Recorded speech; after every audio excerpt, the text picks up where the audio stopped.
Okay. All right. We are live with our 26th episode of the Daily Parks and Rec Show with Greg Ludwig.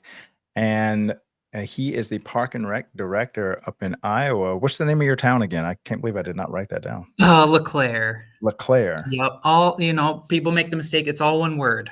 And the C is capitalized. What is that, like French? What is that? I guess so. I wonder what that stands for. LeClaire. We have gone to the States just to make sure, because you do see it separated. So I see. For anyone asking. Yep. And our famous resident here was Buffalo Bill Cody.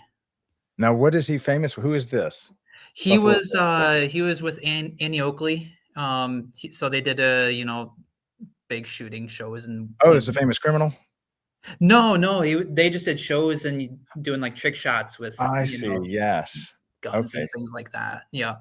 Shooting from the hip. Exactly. Yeah, I'm sure he coined that or something. I don't know. I wonder if he ever had any duels. I don't think so, unless they were played out, with fake bullets or something. I don't know. Nerf bullets. He survived. Yeah, there you go. Well, I'm. Thank you for coming on to the show, by the way. Absolutely, thank you for having me. And we had discussed in our, we should have discussed in our phone call, but we discussed right before the show about your experience at University of Iowa. Yep. Which you just got your master's in, you said 2019, right? Correct. Yep, that's when I graduated. Go Hawks. That's where I got my undergrad as well. So Hawkeye through and through. Let's do a promo for University of Iowa, best university for Parks and Rec, maybe. There we go. I'll take it, and I'm sure Dan Matheson over there, when I share this, he'll be excited to hear his name. Yes. Well, while we're on that topic, so it seems that they have their sports and rec management college, and so it's dedicated to this. Maybe tell us a little bit about it, because it seems to be a very exceptional and one of the more unique colleges as far as geared towards that. Sure. When I was there, so it's the University of Iowa Sports and Recreation Management Department, and there's a full program associated with it. I got to kind of chart my course. So I was, I think, the only one in my graduating class of just a couple people that went the Parks and Rec route. Mm-hmm. But we had people that wanted to go into professional sports, working in front offices, college sports and athletics, those sorts of departments. And it kind of gave you the tools you needed, just to start to be successful. When you did get to the opportunity you wanted, like for myself in the parks, as a Parks and Rec director, I could kind of hit the ground running a little bit more than if I just kind of, went my own way and didn't go back to school for it, because my undergrad is in elementary education. So I kind of had to reset myself a little bit. Yeah. And I think we discovered, so Kathleen's our editor. So Kathleen, I want you to cut this into a short. I think we found out how difficult it is to be a Parks and Rec director.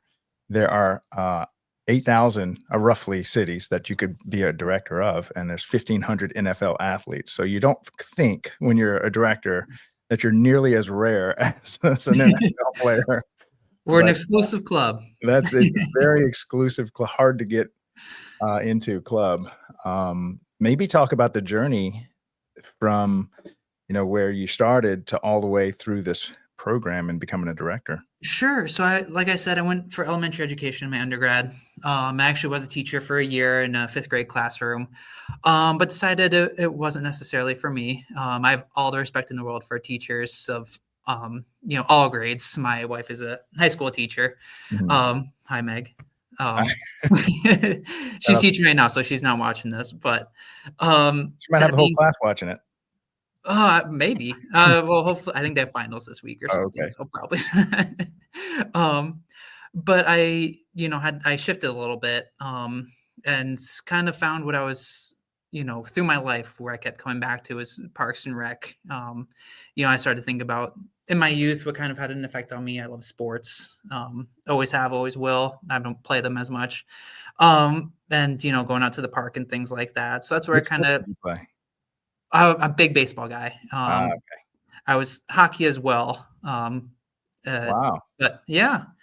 But I put an end to that after high school. Junior high, I ended hockey. I broke my leg, and my mom decided that was enough. Yeah, that's all right. I wouldn't have made it, so that's okay.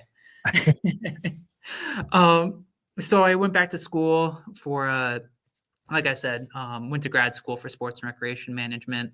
Along with that, I was working with AmeriCorps for the city of Davenport, Iowa, in their Parks and Recreation, just to get my foot in the door. Made a lot of good connections and a lot of relationships that way. So if you do want to get into Parks and Recreation, I would just say kind of find your way in first and start to see one that it is something you'd want to do and Hmm. start to build those relationships What because are like we some talked, oh, sorry. What are some good ways that I know one can be either volunteer or attend a state convention is an easy one. Um, Yeah, I mean, a lot of Parks and Recreation is volunteer work. So if you were interested, you could definitely volunteer. There's programs like AmeriCorps. There's internship programs that you could go through. what's AmeriCorps? It's so on for me, it's essentially an internship. Mm, And they had an education scholarship, so that helped paid for grad school a little bit. At the end of the contract, so it's about a year. And then they offer a stipend as well. mm. But they have a lot of different um, entities that they go through. But I think a lot of it is um, And how long is that internship? that was like a year. And they have high school programs as well. Mm. So if you're a high schooler that wants to try out different things, you can look into AmeriCorps. Now, Some is that cities have it. full time or part time or? It was part time, so I substitute taught at the same time just to help pay the Ah, bills and things I like see. that. Yeah, yeah, yeah.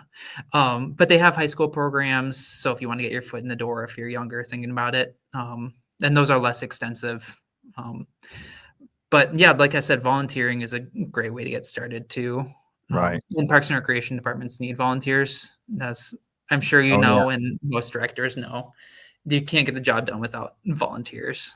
Yeah, Um, and actually there's a lot of summer jobs. You can cut yeah. grass, you can lifeguard, you can work a concession Umpires. stand. Yeah, you name it. Oh, Coaches, yeah. assistant coaches. They need assistant coaches till the end of time. If the one thing I always need is coaches. It's Yeah. like some days it's very tough just to, and I say you're out there with your kid, you might as Mhm. well just, help him kick a ball or something, That's right. Right. And we have a young youth soccer. So I'm like, as long as you teach them not to pick the grass and, That's kick the it. ball forward, life's I good. I coached cross country and track for a long time, and I had to it was like pulling teeth to get my dad to just be assistant coaches, just to Yeah. kind of to help out, and it makes a huge difference when you have 2 or 3 other dads pitching in to Oh, absolutely. help put on these events and coach the kids. Oh, yeah. I mean, there's never too many hands. Yeah. Alright, Yeah. so let's go to the, this master's class. What does that entail? How many so it's a 2 year, 4 year thing? I did it pretty quickly. I just kind of wanted to get my degree and just get back into the, job force sort of thing. Mhm. So I took about a year. Generally it's a 2 year program, but I went through the summer as well. So like I said, as kind of as quickly as I could. Right. If I was able to, I would have liked to slow down a little bit and, take it, be a little more gradual, but How you many go. classes was it, and what Um, were some of the bigger ones or highlights?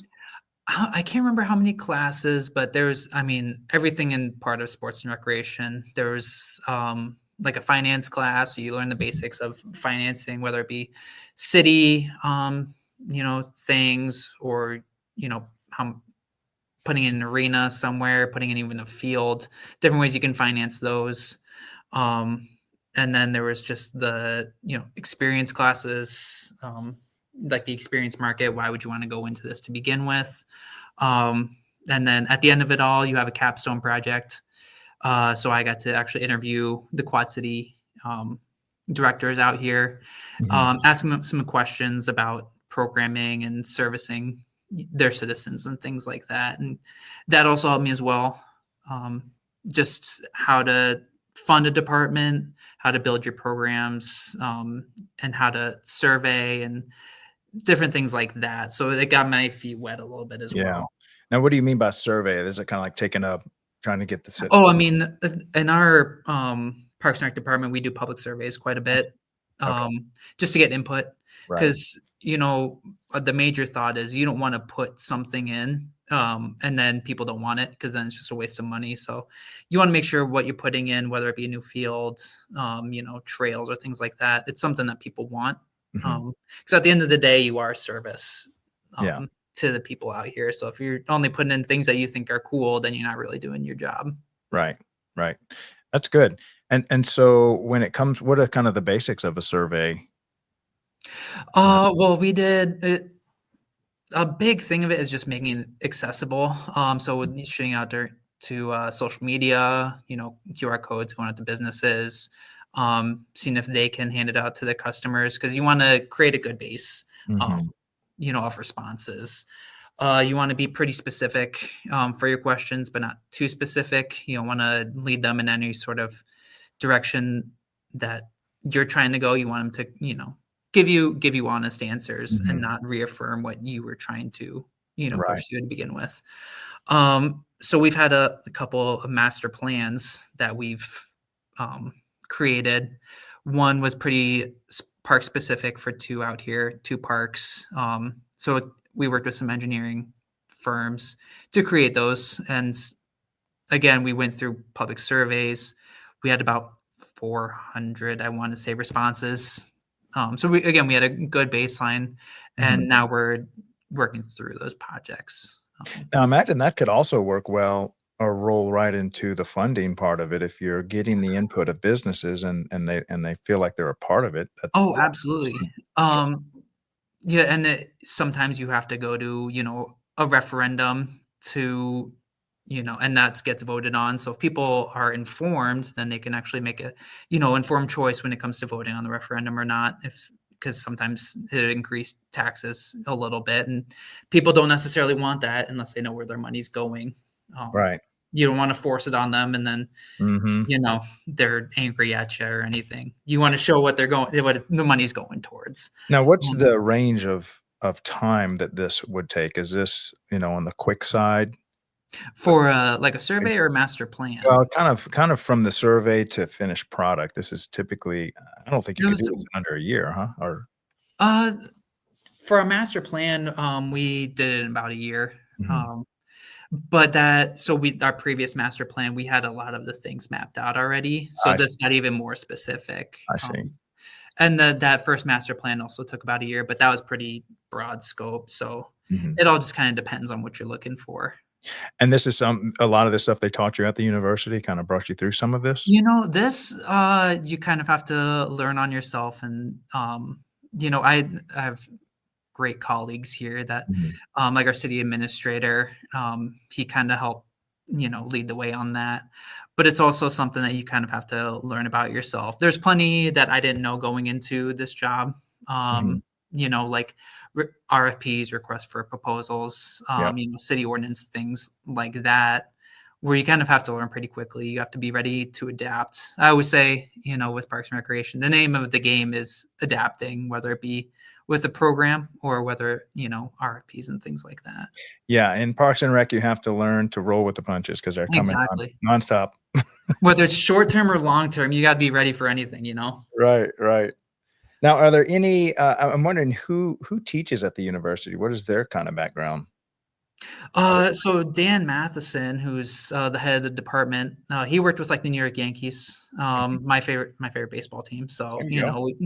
and that, if you do go through the program, he brings in his World Series rings that he got. So Uh-oh, that's also a plus if you ever apply. That's that's a right. plus if you out there. And he worked with the NCAA, but we've had professors out there that worked with different universities that were in Parks and Rec departments. It's a wide range. So if you are looking to create your own path, there's definitely there's people that can help you out there. Yeah. Okay, let's see. Alright, so what I'd like to roll into, now that we've given our, recruiting side of for, University I of should have Iowa. them pay me or something out there. Right. We want some free tickets to the next game. Exactly. Caitlin Clark was going there, so she's not there anymore. I That's would it. like those tickets.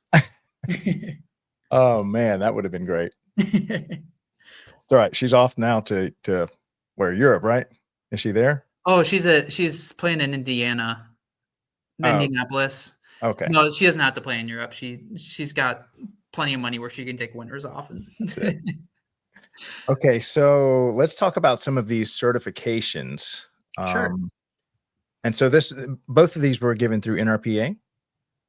Yeah. The So CPRP? I'm CPRP, Certified Parks and Rec Professional. That one was through the NRPA. Mhm, And that one takes a lot of studying. And there's a test involved, and that's kind of self initiated. You have to be full time parks professional for a year before you can take the test. I guess even apply for the test.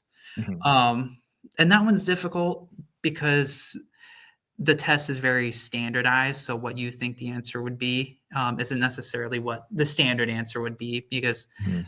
like you said, you got to kind of be ready for anything at parks and rec departments. But so I kind of, you have to change your brain a little bit. Um, but I'm very glad I got that one. It kind of shows your dedication to being a parks and rec professional. Because I mean, it's a big test, months studying. So it's pretty tough. Yeah. And then I'm a certified playground safety inspector. I haven't gotten to use that one yet, uh, but I hope to get the tools soon so I can start to go to swing sets and make sure they're all in accordance. Now, Um, why do you need to get this, or why is this important to get, or what is it? What purpose does it serve? Aside from, I'm assuming some of this isn't just general knowledge you would want to have, but when you, for like for the playground safety inspector, I wanted that one because we have a lot of new things coming in. So I want with playgrounds and different equipment like that. So I wanted to be able to check myself that everything's in accordance when it does come up. We haven't had new equipment come in yet, which is why I just haven't been able to use it. But it gives you that peace of mind that if something does come up, you're ready to check it and you know what you're looking for, sort of thing. does that For lower the your insurance, or is it insurance requirement, or do they? it's not a requirement. That one's just personal. Okay. But I talked with our city administrator about it, and he had the same thoughts. I went through the city, and that one was a NRPA as well. They Mhm. offer that. But in the CPRP, that one was personal as well. But like I said, that one shows commitment, and I'm passionate about parks and recreation, so I wanted to, to get as many steps and certifications as I can. And Right. then finally, I'm a was it pool and spa certified, and that Okay. one I got when I was a rec supervisor in another Iowa town. That one, that we had an indoor pool and outdoor pool. Um, so that one was required that I got. And that one's a couple day long class where it's very hands on. You chlorine levels and things Yeah. like that. We don't have a pool out in LeClaire, so I haven't been able to use that. Right. Um, so right when I get it, I move on, and now I don't get to use it. But Now that that one, allows you to handle a lot of chemicals and stuff, or yeah, to yeah. purchase the chemicals. If I'm not. I'm fairly sure someone, I'm sure, would correct me if I'm wrong, but I think you need to have someone on staff to be able to put in chlorine and things like that Mhm. if you do have a pool. Um, so that one when it was the city of DeWitt, Iowa, where I was, and that one was required when I started handling the pool I stuff. think there's something, let's see, OTPS, is that right?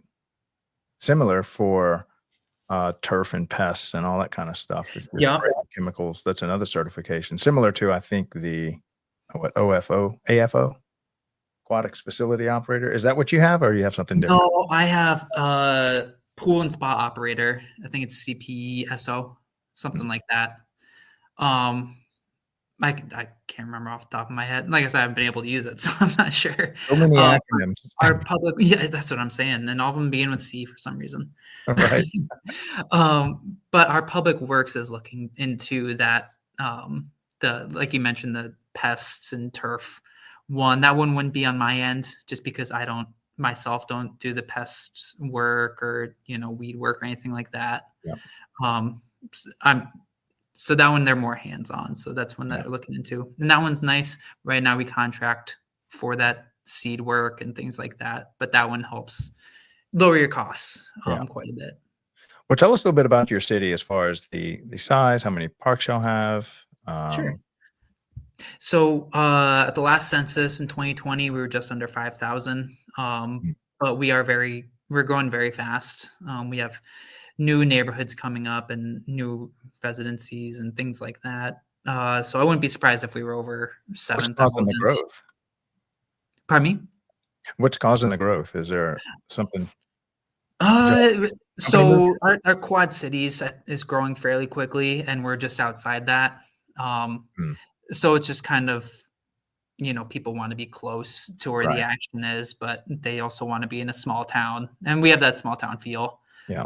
But we're next to Bettendorf, Iowa, which is one of the Quad Cities, and it's fairly big. Um, so you get all the amenities without being in the bigger Yeah. town. I visited Boonville, Mississippi the other day. Okay. And it's similar to that. It's like 8,000 people, but they're really a bedroom community, and Right. everybody drives into Tupelo, Mississippi, which is just like 20 minutes down the road. But then they Yeah. live because they kind of don't want to live in the big city, and so it's a very good like Big community. city. Right, right, big city. And I mean, we are right along the Mississippi, so we do have great views of everything. Are y'all So on the Mississippi? yep. No Right way. there. Yeah, I we have grew to. up next to the river, but it was like 2 houses down from me. I used to ride my bike in the back. Oh, okay. Yeah. We are the one of the big events we're known for, and it's not through Parks and Rec, but is the Tugfest, if you've ever heard of that. No, tell us about it. What is it? So it's they put a big rope across the water, and Uh-huh. it's just a big tug of war between Iowa and Illinois. And No way. yep, and People pulling across the Mississippi oh River. yeah, it's How wide is crazy. Elk River at that up there It's by? wide. It's not small. Yeah, um, I couldn't tell you how big it is, but I mean we have it's a mile barges, so wide down here. I don't know how big it is up there, but it is a it's monster. it's yeah, it's if not a mile, then close to it. Close to it. God, that's Um, crazy. I've gotta yeah, look and that up. it And it is a point of contention here in LeClaire. Just because Illinois wins quite a bit, and there's all that talk of they have the current going their way and things like and that. what's it called? Tug of War or Tugfest. Tug Fest? Yep. And it's part of y'all's town? It's its own organization. It's a big, and it happens No in way. I'm looking at August. it right now. Oh, you pulled it up? Yeah, they've got a YouTube video on it. Um, And, this is we've had real. barges come in and hold the Uh-huh. rope up out of the water, and Right. it gets very involved. How Yep. many so do you have only a certain number of people that can be on each side, or how's that work? There is only a certain number of people. I want to say it's like 10 or so on each side, and then they do different heats. So it goes from high schoolers, there's like high schooler heat, adult men's, co-ed, adult women's, and Yeah. it's at the end of that, whoever won the most wins the whole thing. So I haven't Wow. been a tugger, but it's a point of No pride out way. here, I guess. And it's, now I guess you'll have to stop the boat traffic. I mean, they have to get approvals from the Coast Guard Yeah. because you're going across the water. Yeah, they had to get permissions from the boats and trains and different things like that because we got the railroad right behind us, and Yeah. it's very involved. So I just let them take care of that. That's fantastic. And so it's its own thing. It's, the city's not having to run it as a special event. No, we just approve the permit and Okay. the special event and things like that, and they do fundraising for it throughout the year. It's a whole thing. Yeah. If Yeah, you're y'all ever can around keep in August, it's one of those things you got to see to believe. Yeah. Yeah, I'm looking at it. It's like, it's a real deal.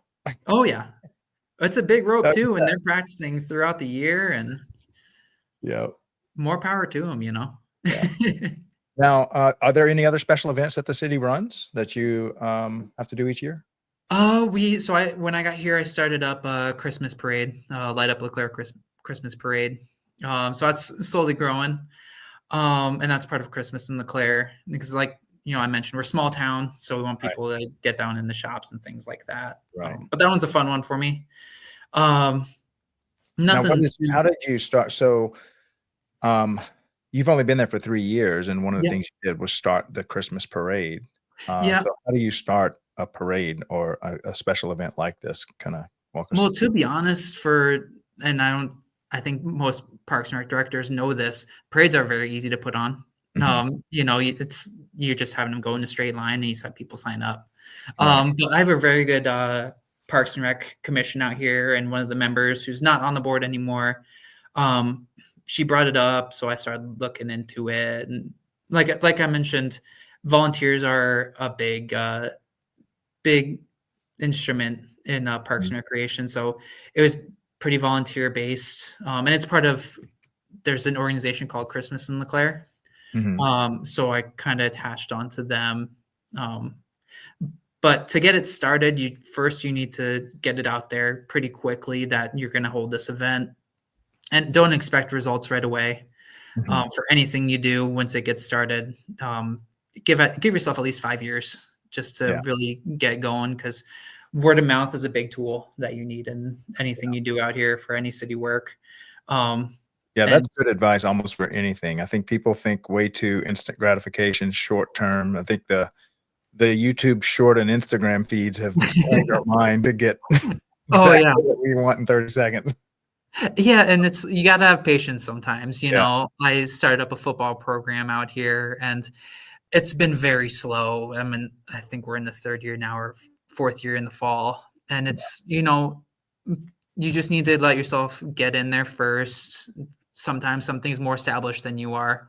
But like I said, you're providing a service. So you got to give people time to find it, realize that they want to do it, and then people will come. It's like in Field of Dreams, if you build it, they will come.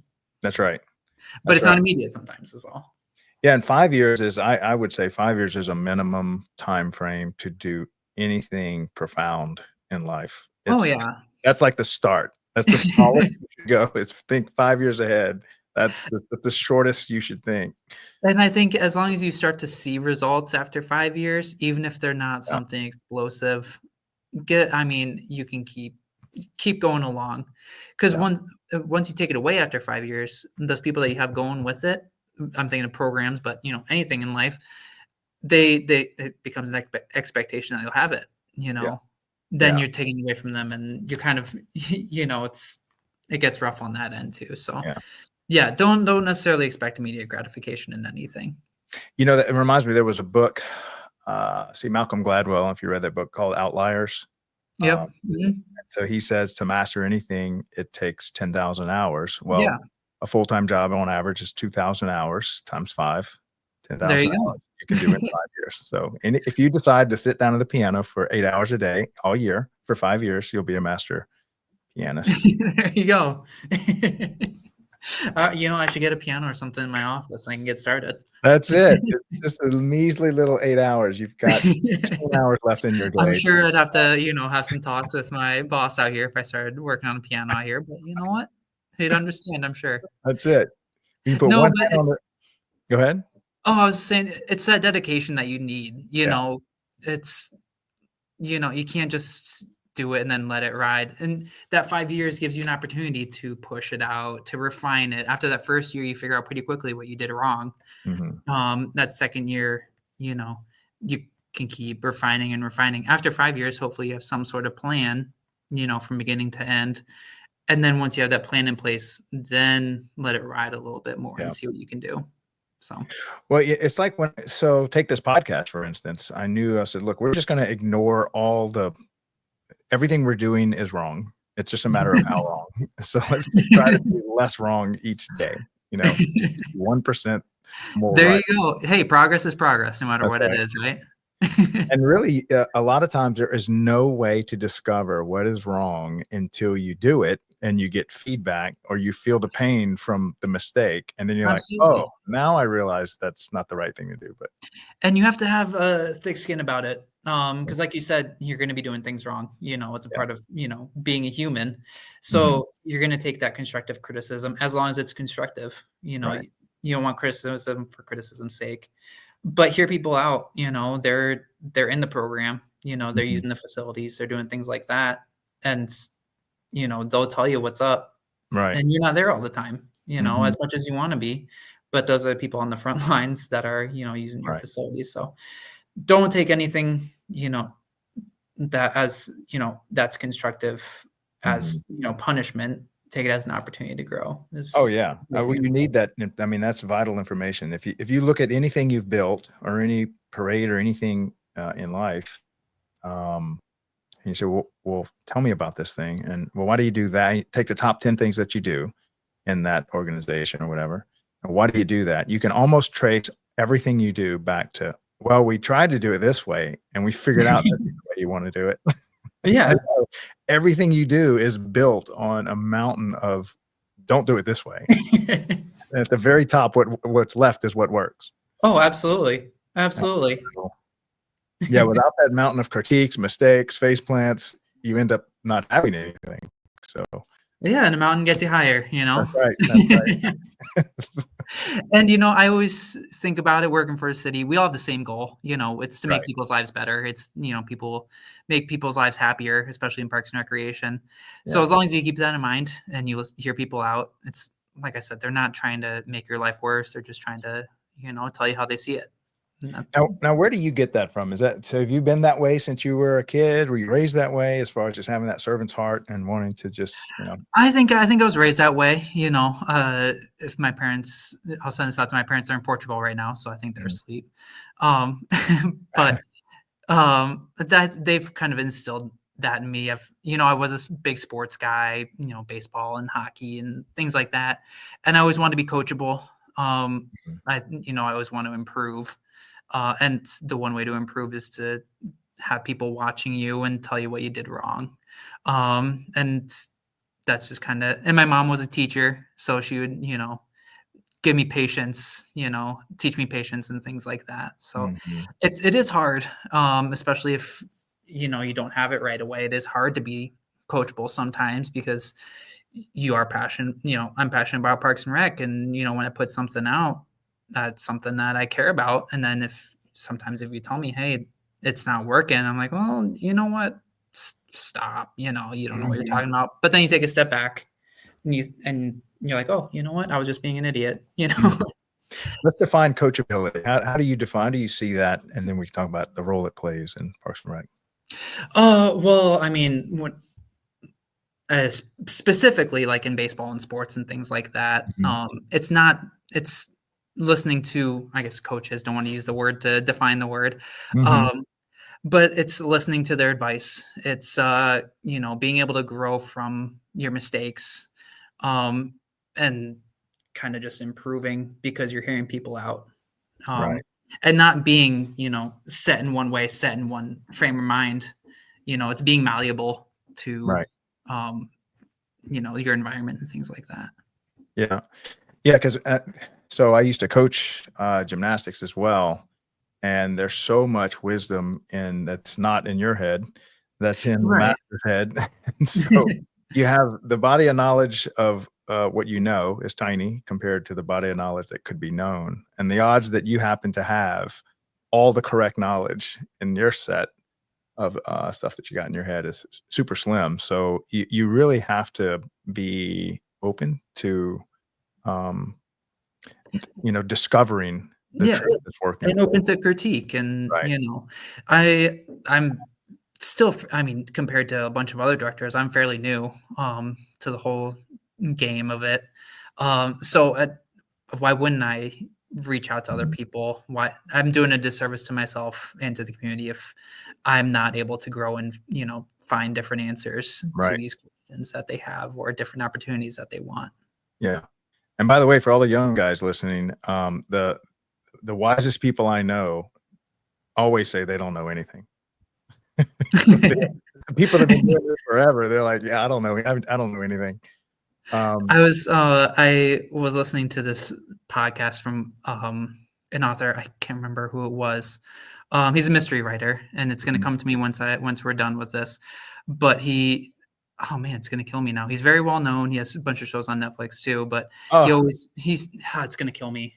Once we log off, I'm sure it'll happen. That's it. It'll be in the show notes. Yeah, there you go. But he said, you know, the worst authors are ones that say they've written their best thing, you know, that they're writing on is great. You know, it's the ones that say this thing sucks, you know, and I can always improve this. Those are the ones that are really good writers because they're not satisfied, you know. Right. And I think that's one way you have to be is don't be satisfied either. I think that comes from my sports background and coaching background as well as you can always find room for improvement. Yeah. You took the words out of my mouth. everything you look at, you should say is, where is the room for improvement? Yeah. You're almost like, not, of course there's room for improvement. Where is it? And so if you're on this hunt to Harlan improve, Coben. I got there. what's his name? Harlan Coben. What did Harlan Coben? He's a big mystery writer. He has a bunch of shows on Netflix too. The new cable. Netflix. There we go. Oh yeah. So he wrote Fool Me Once. Trying to think what else. I mean, Yeah. that's a big To one. be honest, I haven't read him, but now I want to, just because what he says. So he sells himself pretty well. Yeah, I tell you, and when if you dig into the arts of, what it takes to put on some of these films or film scores, or, orchestra directors, like that creative crowd, they come up with the best. Oh yeah, and creativity is a big thing in Parks and Rec. How so? Let's talk about that. Well, you have to. I mean, putting on programs, you have to be. You got to sometimes think of weird stuff. People want different opportunities. We put on the basics. We put on soccer. We put on softball, baseball, different things like that. But we also put on different classes. We had a little bit ago, we had like an Encanto, like that Disney movie, cooking class. I'm gonna pitch to our Chamber of Commerce, like a indoor golf putt thing, where businesses could get involved. Oh, so you wow. kind of have to, yeah. Because like I said, it's snowing out here, and I guess people still want to golf, so why not? Right. It's just finding those opportunities and mixing up a little bit, and like I said, give it 5 years and see what happens. Yeah, and there's some stuff that really only a city can do. If you Oh, get a lot of towns, I mean, some of this infrastructure is just, it takes a long time to plan, to get the land, to get the funding for it, and it takes many years and lots of money, and so it's not a private company would do. Yeah, we have so many processes we have to go through. And again, that goes back to don't want immediate gratification, because we have so many things that we need to check off our lists, whatever we do. Because we get scrutinized pretty closely, through audits and things like that, where we need to check every box. But that also gives us an opportunity to provide more things, trails and sidewalks and things like that, because we do have funding for it. So it's a little bit of a give and a take, but yeah. Now, I heard you mention earlier in our conversation about funding and how to, let's say you want to fund a project. How do you go about, or how have you learned so far how to? Kind of depends on the scale. For instance, I want to put in a batting cage. The one that we have at our baseball fields fell apart from one of our snows. It just caved in on itself. So I'm looking into grant funding for that. That's probably the first place. Now, what are your buckets of money? You've got obviously tax money or city money that y'all get regular. You got grants, Yeah, we got private donors. Is that the 3 buckets mostly? Pretty much sponsorships, but I would put that under, Okay. Is that private? Yeah, it'd be private sponsorships. So that's how we do a lot of funding for like our for our sports programs, I should say. But yeah, we'll go through grants, we'll go through city funding, public funding. We might potentially, depending on how big the project is, go through a referendum for that. And so it just kind of depends on the scale. Yeah. So let's say you've got $1 million project, or let's say your average $1 million project. Is that a third, or is it like half comes from the city, quarter comes from grant, quarter comes from, or is it all different? Or it's all different. Sometimes, like for instance, it's not Parks and Rec related. It kind of is. But our Wisconsin street out here, it's pretty beaten up. So we applied for federal funding for it. And that got earmarked, and actually we're getting about $1 million of federal funding from it for a couple $1 million project. now, was that through a grant? Or no, it was through one of the senator's offices that they earmarked as one of their community engagement projects. So you've got federal funding, grants, private, and then city funding. Yeah, roughly 4 buckets. Yeah, they they end up showing up in different ways, Um, and I'm sure again I'll think of one after we're Right. done with something. Well, and the reason I'm asking is during the interview process when I'm preparing for these shows, I'm like, what topic do you think needs to have more content written around? And the grants one is always a common one. Yeah, grants are huge. And they can be very competitive just because it's I don't want to say free money, but it's free money, as long as you have a worthy cause for it. Um, so I don't know why you wouldn't, apply for them and see what you can get. The worst I can say is no, and then you just look into one of the other buckets. But like our batting cage, for instance, I'm going to apply for like casino funds. So that's a grant that we have out here. It's called the SCRA. I think by the state they have to use some of that casino money for a Mhm. grant. Um, so you just look into them and apply for what you can. There's the state of Iowa Parks and Rec Association has a mini grant, so I'm going to Mhm. apply for that for another little thing. It's like a Is $1,000 there grant. is there a website or some place where we can look and see what grants are available in your area? I believe there Contact are some like I would just do a quick Google on it, like federal grants or state grants. It's all it's state dependent as well. Mhm. Um, and go through your Parks and Rec Association and just reach out to them. And I'm sure the one thing Parks and Rec Associations love is just giving information out to Right, who's ever with them. So I'm sure if you reached out to whoever you're with, they would just send you a laundry list of, right. of A things you're grant. looking for. I wonder if there's a massive website with every grant you can shake a stick at for I think city. there is one. Now I'm gonna be looking at it. I guess here you go, grants.gov. That's one I go through. But that one can get pretty in the weeds. Because if you search through one and then sometimes you have to hit pretty specific, you know, demographics or things like that you just can't get to. Because grants can Grants.gov. get pretty specific as well. Now, is that run by? Well, I guess it's a .gov, so it might be Yeah. run by the federal government. Is it so you've got state grants, federal grants. Yeah. Yeah, this is And yeah, there's safety grants out there. There's like uh things like sidewalks to schools or something. If you want to put it, I think that's a state one, might be national. But they get pretty obscure too. now, Again, hitting a specific need. is there a third party that a city could hire to maybe outsource their grant application process? How's that? Oh yeah. Like we are with, they're called Bi-State. It's with Iowa and Illinois. It's Mhm, an association right on the river here. And they help us write grants for bigger projects. mhm. So there are associations out there.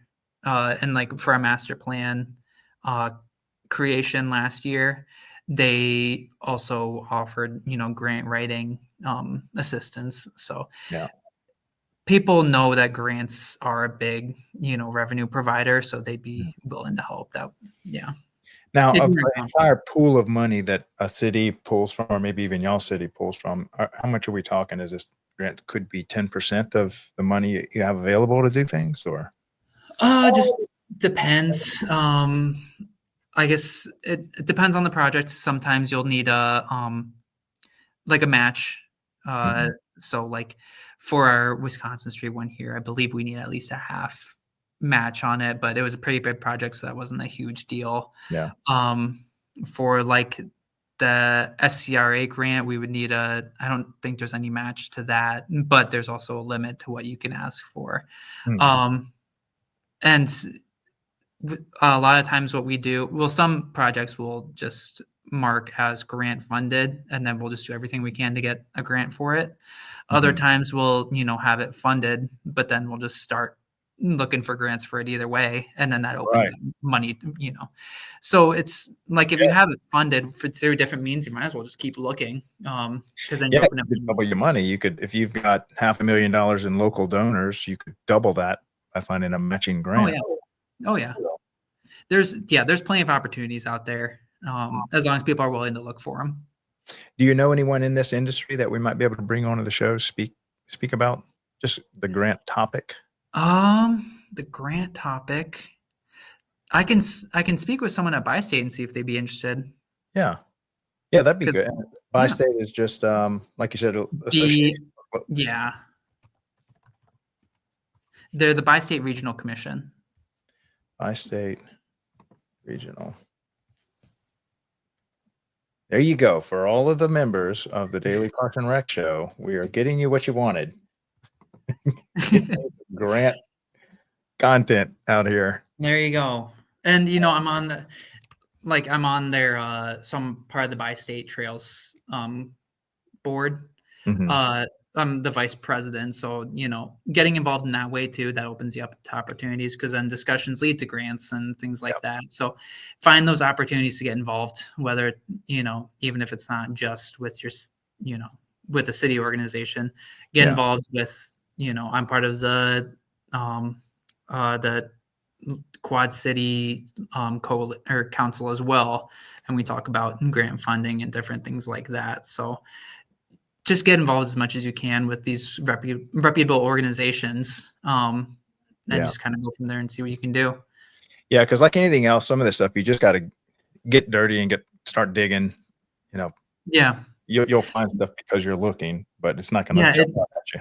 It's free money, but there's a human toll to it. You just got to keep make it work. I love that. The human toll, and it's coming out of the director typically. Hey, you know what? It's probably why you got the job, is you're ready to get into the nitty gritty of it all. That's right. Being a director. Oh, sorry. Go ahead. I was going to say that is such a part of being a director is being able to deal with the random obscure thing that all of a sudden now it's your problem. It's something you don't expect, is how much time you're behind the computer as a director. If you want to be really involved with your programs, granted, I'm a one-person department, so I get to be pretty involved with them. But, part of the larger cities and things like that, a lot of your time is behind the computer, looking into ordinances. We're updating our bicycle ordinance, looking into grant funding and updating your budget. It's a lot of computer work and office work that you have to be ready for as well. Well, we definitely appreciate all the work that y'all do, because well, thank you. Gosh, y'all keep a mountain of facilities and property and everything looking good. I'm trying to make our city unrecognizable in a couple of years with all the things I'll put in the parks. That's a great goal. I love that. I love that. Now, how's the association up there? The state association, and then we can talk about RPA if you like. State association is great. Like I said, if I can reach out to them, and they're pretty respondent on things like that. I was part of a leadership institute a couple weeks ago. That was through the Iowa Parks and Rec Association, and they had, I believe, their vice president there, but it brought a bunch of directors together, and we could just talk Parks and Rec, which is something I don't get to do a whole lot. So they like to bring people together, go through your local association for opportunities for certifications and things like that, because that's what they're there for. But definitely we appreciate the Iowa Parks and Rec Association quite a bit. Do you go to that each year, or have you been that before? So this Leadership Institute was just a one-off thing. They have a conference every year that I haven't been able to go to. It's in the middle of our softball season, and I can't leave that. It can be tough on small towns, just because a lot of weight's on our shoulders when it comes to that. So I hope to go there at some point, maybe this year. But it's it's a couple day commitment. Right. Middle of the week typically. Yeah.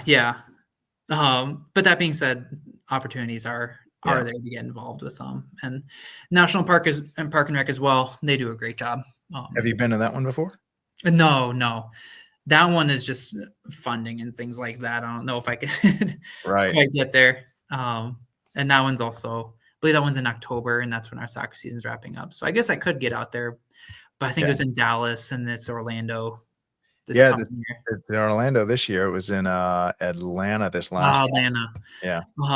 So that, again, that's I would like to go, but that's kind of a tough sell sometimes to say, Yeah, yeah. can you fund a trip to Florida? You know. For business, it'll make the Yeah, town for purely for business. we're required not to have any fun while we're there. No, it's go to the conferences, go to bed, That's You right. can We're throw in learning a meal. CPU. That's all we're there for. But they do a great job with certifications Yeah. as well. And both if you are looking for employment opportunities or to look for employees, they also, like the state association does a great job of pushing those out. National Parks and Rec, since it's bigger, that can be tougher. I think the university goes to them for opportunities, and bigger cities use them for, their director positions and things like that. But if you're looking for pushing out some, umpire positions or, rec supervisor positions and things like that, the state association is a good place to do that. Yeah. And there's a chance I will be speaking at NRPA about podcasting. Oh, really?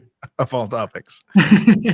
And I've become quite a specialist in this, even though it was not my career path when I was in college.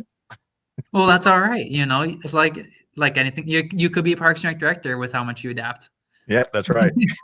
You kind of have to adapt.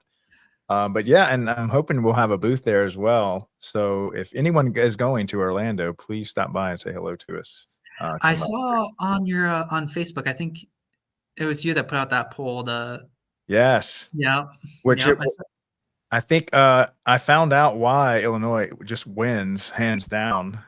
They have. Are you aware that most of their towns? Matter of fact, it's rare to find a town that doesn't have its own tax, so that they don't share budget at all with the rest of the departments in the entire city. They have their own property tax that comes direct, and so their parks departments are so well funded. And this was a state law that was passed. Oh, okay. And I interviewed Michael Clark. He was the president of IRPA. No, yeah, I think it is IRPA. And so we're going to dig into back in the 60s, how this law got passed and how, if we can like showcase it, what happened, and maybe duplicate it in other states. Very cool. Because maybe we can get on the Iowa side. They have unbelievable funding. And so you see some pretty advanced, well-funded parks department in every town in the state of Illinois. And so they are winning pretty big. I think I'm going to run the competition all the way through January to try to give people time, because like Texas and California have hardly voted yet. So I'm still trying to get the word out. But yeah. Yeah, I spoke with John Grip out of Rock Island. He's the director out there. They have a cool history. They actually held an NFL draft pick at one of their fields because it's where the first football game was ever played. But they have a cool department out there. And he's now, where is this? Who's Rock Island? It's it's one of the Quad Cities in Illinois. Okay. Yeah. And when you say Quad Cities, it's 4 cities, or the 4 biggest cities in Iowa? No, not the 4 biggest. Just there are 2 on each side of the Mississippi. So it's Moline, Rock Island, Davenport, and Bettendorf. And how big are like the whole metro area? All that put together? It's I couldn't tell you. It's big though. Yeah. It's Davenport itself is very big. Yeah, that's got to be maybe 1 million, huh? Close to it. I mean, all that whole metro area. I could give you a number, but I'm sure it'd be wrong. We're gonna look it up. Hold on, I'm curious now. Davenport metro area. All right, the number is. They don't want to tell us. Google's being stingy with the information. Oh, you know what it is? I didn't type it in Google. It's crazy how horrible. So I had the full Davenport, Iowa is 100,000. Okay. So I think that's the most populous Quad City. Quad City, I see it. Okay, so that's an actual, the term. Yeah, Davenport, Moline. Learning plenty about our neck of the woods during this. Yeah, Tugfest. Yeah, Quad City names. My mother's maiden name is Moline. Is that how y'all pronounce it, Moline? Moline. Yeah. Yeah, she was one of 12 kids. Oh wow. You got my dad beat. He was 1 of 9. Yeah. 500,000, 474,000 roughly. Yeah. Yeah. And again, growing, and there's plenty of suburbs that don't necessarily count towards that. But yeah, it's a big population that the Quad Cities serves, and we have people come over from Bettendorf and things like that Yeah. for our program, for opportunities and things like that. Yeah. All right. So closing remarks. Actually, wait, I have some questions for you. These are Sure. let me see if I can pull these up. It's just a couple of fun questions, but all right. Favorite book? Ooh, I'm a big fantasy sci-fi guy. The Way of Kings by Brandon Sanderson. The Way of the Kings? Way of Kings by Brandon Sanderson. Yeah, it's part of his whole series. How'd you get involved in that, or just since you were a child? No. So my wife is an English teacher. So she got me back into reading quite a bit. And during COVID shutdown, I sat down with Game of Thrones, and that's just how it started. Game of Thrones, the first one, is very good. And then you just kind of go from there. So I started searching them out, and now I'm all in. So it's a whole series, right? Yeah. They're called Stormlight Archive. So you're getting on my nerd side. So is this like the Lord of the Rings kind of? Oh yeah, a lot like it, less orcs and more. I guess there are some weird stuff in there, but yeah, that was one of my favorite books. Was The Hobbit, and got me into Lord of the Rings and stuff. So that was my. I would say Lord of the Rings is great. My wife just finished the series, so we watched The Return of the King last weekend. Yeah, this let's see, that book right there is the trilogy. Oh, okay. Oh, I see it. Yep, I see it. It was I hated reading as a child, and it was somebody gave me The Hobbit, and it was the first book I ever finished of that side, like a real novel or book or something. My mom, like I said, is a teacher, but she's a writer. She worked at in writing workshops and things like that. So she always made sure that we were reading something. And then once I got on my own, it was like I don't have time for it, but now I make time. I'm reading Friday Night Lights now. If you need a good nonfiction to go through. Friday Night Lights, is that wasn't a movie? Yeah, the movie's based on the book. Yep. Okay. It's about Texas high school football. Oh my gosh. I've actually, so a friend of mine, is it Kevin? He's a director at Katy, Texas. Okay. It's like one of there's 2 high schools that they're almost like pro football. And people move from across the country to go live in this town so the town can attend this high school. And it is insane. Hey, more power to them. If they can get that opportunity, then, especially with, NIL money going through, it's like if you make it to college, more, go for it at this point. Okay. Worst advice ever given? If it was given to me and it was bad advice, I probably shut it out. I just only in counseling are we going to talk about this. So I don't have a good answer for that one, but okay, best advice. Leave it at the door. When I was a teacher, when I walked into the classroom, when I was in elementary education, they always said no one wants to hear. They don't care about what's going on at home. They just want to learn. And then same with working for a city. You have a job to do, and you're still, people rely on you. And if you do have problems at home or anything like that, then you can solve that and take a day off or whatever. But once you're in there, focus on what you need to focus on. Mm. And so how does that help you in Parks and Rec? Like, give us some. I mean, that's just good advice, actually. Well, like in Parks and Rec, sometimes you don't want to get up for an early program, or you don't want to be out there. It could be raining or something, and you still have to be out there for the day. People don't want to hear you complain about it. You're expected to be out there, so do what you gotta do, and then get home, and then just take a nap or something. I don't know. That's right. You just got to be okay with life as it is. You can't. Yeah. Don't try to. I'm listening to this guy, Michael Singer, And that's his whole thing, is just accept life as it is. Stop trying to manipulate, control the world, bend it to your will, because the world's just going to win every time. Yeah. So you just soon learn to be okay. That's good advice. Well, fantastic. This has been an awesome interview. Yeah, I've got a lot of topics I want to follow up with you on. So I'll send you a follow-up phone call, because I'd like Yep. to, maybe get some of the from the University of Iowa. Sure. And then, if you don't mind, I'd like to, maybe we can just reach out to the professors or something, and even get some students. We're still kind of building it in our head and conceptually, but Sure. we were thinking about dedicating a whole day just to that career choice, university, education around Parks and Rec, so we can help raise awareness to kids. And I think a lot of people only realize this is a career path.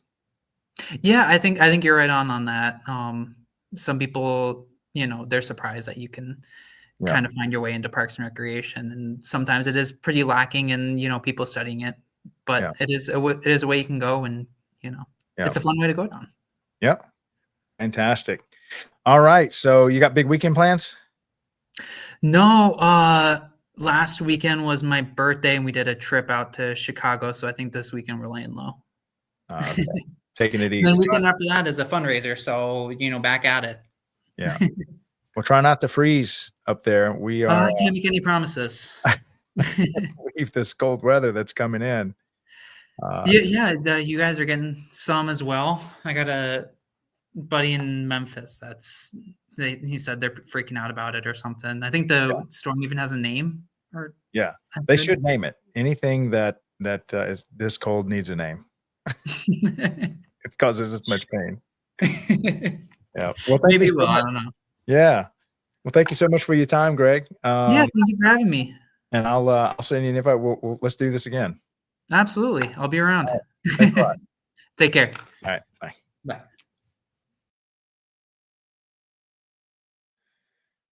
All right.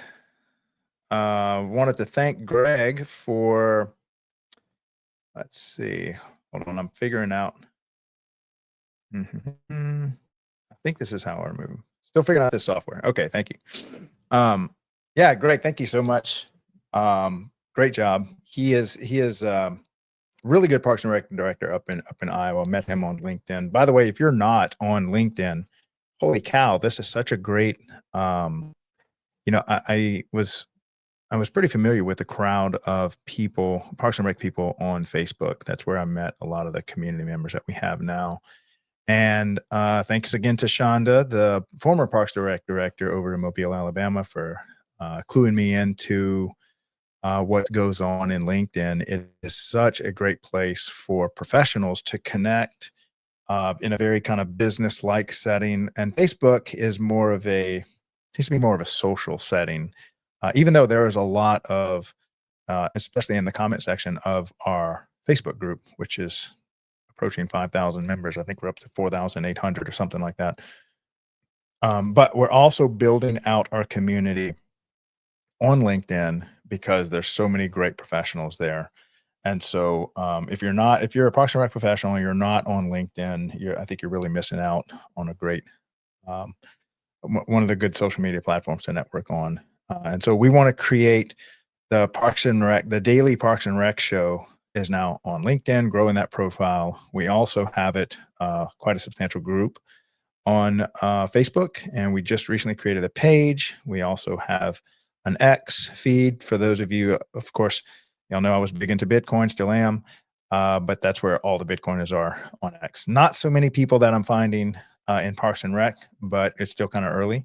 So you can find us on X, on LinkedIn, on Facebook. Of course, we've got Instagram as well. Thank y'all so much for helping me to build this channel, giving me all the input and encouragement. And thank y'all for coming on to the show.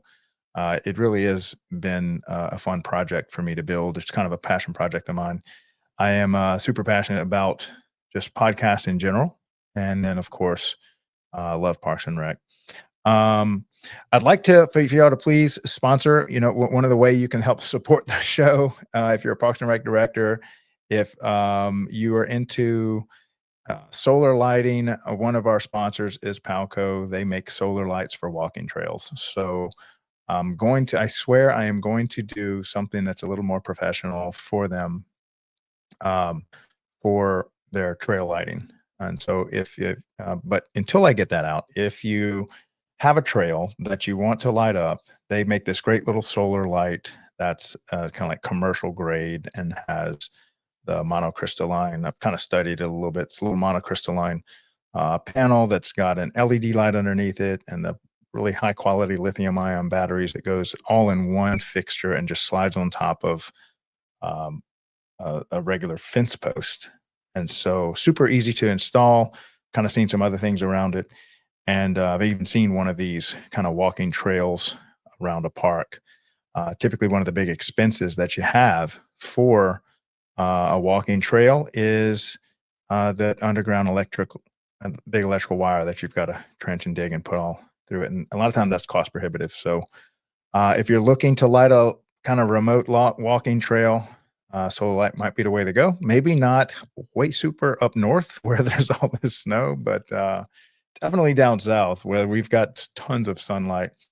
So please reach out to me, and I'll connect you to the right people for that. And eventually, we'll get some better promos and advertising for them. We actually have a couple other sponsors that we're talking to as well to help fund the show. We've got a funder editor, we've got a fund software, we've got a distribution team now, and so we're really trying to build a proper media company for Parks and Rec. Of course, I am the host, Craig LeBlanc, so I'm putting my time in here as well. And there's a lot of people that are kind of volunteering and helping out, pitching in. Of course, all the guest speakers and people helping us to grow the different um, social media groups and stuff. Appreciate all that. Couldn't do it without them. So it really is kind of a team effort to put this channel together and to provide good content. I'm hoping to have this broken down more so I can let me kind of brainstorm a little with y'all live here on the Daily Parks and Rec Show. What we're thinking about doing is to have the week broken up. Our first stab at this is going to be Maintenance Mondays, where we bring on directors that have gotten certifications around maintenance, maybe that focus more on the superintendent maintenance, field maintenance, the craftsmen, whether it's electricians, plumbers, carpenters, stuff like that are working, and really get into just here's a show dedicated for Parks and Rec, all about maintenance. So that's one idea, and I think we're going to do it just because Maintenance Monday, double M's kind of thing. And it'll just be a regular cadence to where we're pushed to just create solid content. We're going to put this on the YouTube channel, and we're going to have not a column, but like a group of videos, and that's basically all about maintenance. So that we'll have kind of like a little content library that you'll be able to do I have a chat here? Hold on. Okay. Yeah, it's just Greg saying he can hear me. All right. So that's one idea. The second one, which is coming up, and you heard me and Greg talk about it, is something around career, college kids, universities, the classes taught, that whole arena. We're still kind of brainstorming around it, but I've met some college kids that attended the Kentucky Parks and Rec Association, and you'll see them around here. They're students studying some version of Parks and Rec, and so I really want to, highlight that, highlight the career choice, highlight what the universities are teaching, highlight what some of the professors are teaching, and so that we can really raise awareness to Parks and Recreation as a career path.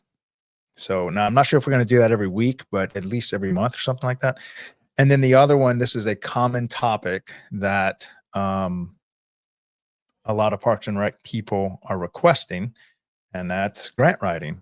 And so just as you heard me and Greg talk about grant writing, he gave a couple of resources, grants.gov, and then there's some group called Bi-State Regional Commission. I think that's up in Iowa. So if y'all know of, and I can, little homework for the group, if you know anyone that is either good at grant writing, helps sit with grant writing, or you have any resources for grant writing being the topic, We want to start putting together a show for that. And that might be a monthly show. Maybe it's a weekly show. I don't know how much content we can create around it, but let's just create the first show. And then we'll figure out if we want to create 12 of grant writing shows a year or, 52. But I figure on Parks and Rec maintenance, we can do 52 shows a year because that's such a big chunk of what Parks and Rec is just maintaining facilities. And that's a big chunk of the staff that goes into that's employed by Parks and Rec. I say that for now, but there are a lot of robots coming out to cut your grass and paint your fields and stuff. And I'm already starting to see a lot of this. Of course, I'm a big fan of robotics.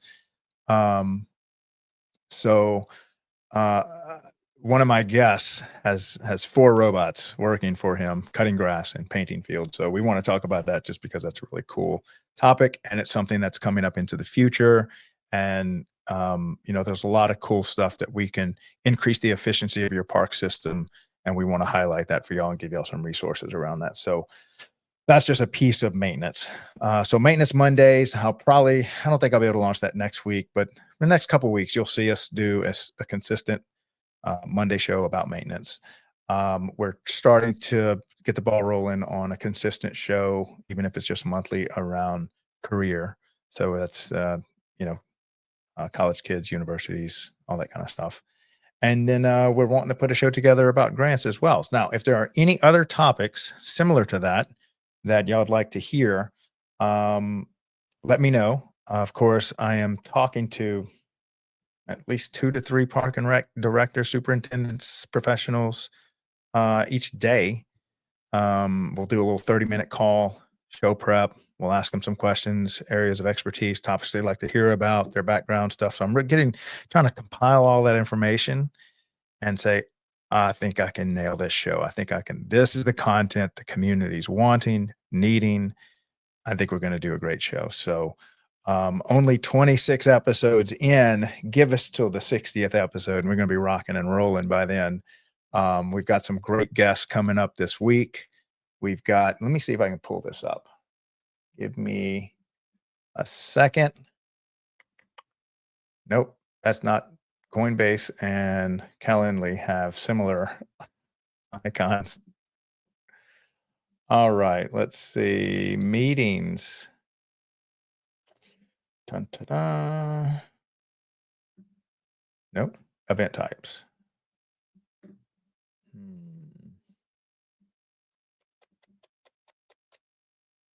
I should have this better prepared for the next one. All right. Well, I tell you what, I'll just do that next time. We have got, or how about, look, I can just pull up next week. That's what I'll do. Next week, we have, here we go. Event types. Love this software. Interview. Apply. Got it. Okay. Next Wednesday, we got Marlon Sams coming on, and he was the president of the Kentucky Parks and Rec Association. He was a Park and Rec director for forever, and he is now working for a playground company. And so I know a lot, and so I want to talk more about that transition. A lot of retired Parks and Rec directors end up going into the private industry and helping to connect, their former colleagues with some of the vendors. It seems to be a very common career path after retirement. And we have Jonathan Allen coming on Friday. Following Wednesday, January 22nd, we got Jacob Stevens. Me and him are going to do a lot of this maintenance. So we came up with the maintenance Monday idea on our chat. And then we got Caitlin Haynes that Thursday. And then the following Tuesday is Carrie Fullerton. So we've got 1, 2, 3, 4, 5 interviews scheduled for January. And I know we've got a lot more in the wings that will fill in the gaps as well, but that's just kind of what we had pop up this week. So a lot of good stuff coming with the show. Finally getting a lot of my setup, finally got my new pod mic, got me a lot of other hardware stuff. And I've 2 people have reached out to me that want to start a podcast. And so we're going to help them out with that because, we need good content for Parks and Recreation. I think this is a unsung hero of America, is the group of people that are helping to run these Parks and Rec systems. So we want to hold them up and give them thank you.